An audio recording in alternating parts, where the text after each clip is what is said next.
സാധനങ്ങളോണ്ട് ഈ പെട്ടിയിലിരുന്നത് അത് ഊരിക്കൊണ്ട് പോയേക്കുന്നു. ഇതെല്ലാം കടുപ്പിച്ച് ആ ഫ്രിഡ്ജ് നിറച്ച് വെച്ചിരുന്നായിരുന്നു. അതെല്ലാം വാരിക്കൊണ്ടുപോയി. ഇത് ഒരെണ്ണം വിൽക്കുമ്പോൾ 100 രൂപയുടെ സാധനമാണ്. അതെല്ലാം വാരിക്കൊണ്ടുപോയി. ഇട്ടേക്കുന്ന സാധനങ്ങളെല്ലാം കട നിറച്ച്.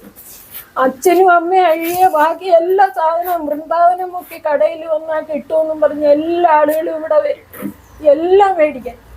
ഇവിടെ ഒന്നും ഇല്ലാതായി. എങ്ങനെ കൊണ്ടുപോയി കണ്ടോ നോക്കുവാനെ. അവര് രേഖ തപ്പുന്നുണ്ടല്ലോ.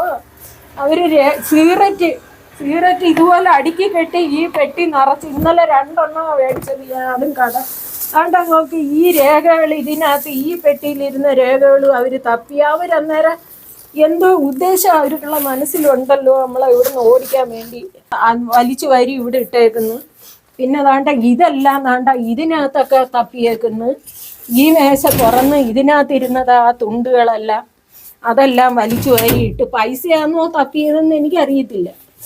അങ്ങനെ ഞാൻ ഇവിടെ ഒരാഴ്ച കൊണ്ട് കട ഇനി ഇവിടെ എഗ്രിമെൻ്റ് എഴുതിയതൊക്കെ തപ്പിയതാണെന്നൊന്നും എനിക്കറിയത്തില്ല.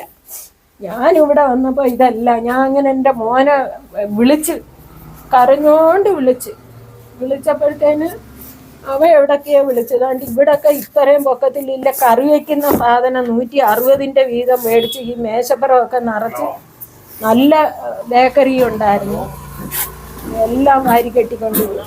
ഇവിടെ ഇരുന്ന് കംപ്ലീറ്റ് നിത്യവൃതി എണ്ണ, പിന്നെ പർപ്പിടകം, ഗോതമ്പ് പൊടി, ഇവിടെ കറി വയ്ക്കുന്ന 160 രൂപയുടെ സാധനങ്ങൾ ഈ മേശപ്പുറത്ത്. കുറേ ബേക്കറി ഐറ്റം, പിന്നെ പിന്നെ ഹിമാലയയുടെ ബേക്കറിയുടെ കേക്കുകളെല്ലാം അവർക്ക് കൊടുക്കാൻ വെച്ചിരുന്നത് വേസ്റ്റ് ബോർഡ് പെട്ടിയിൽ ഇരുന്നത് അതെല്ലാം എടുത്തോണ്ട് പോയി. അതുകൊണ്ടല്ല അവിടെ ഒരു ഉണ്ട കറങ്ങി അടിക്കുന്ന ഒരെണ്ണം ഇതിന്റെ മേളിൽ വെച്ചിരുന്ന. ആരും ഇവിടെ വന്നാലും കാണുന്ന അത് അവർ ഊരിക്കൊണ്ടുപോയി. ഇത് കുത്തി അതിനകത്ത് വെച്ചിരുന്നത് അത് അവർ ഊരിക്കൊണ്ടുപോയി.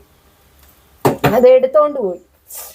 അത് ഇവിടുന്ന് കറണ്ട് ഇതിനകത്ത് കിടന്ന സാധനങ്ങൾ മിക്കവാറും ഉള്ളത് എന്തൊക്കെയാണെന്ന് എനിക്ക് പറയാനറിയാം.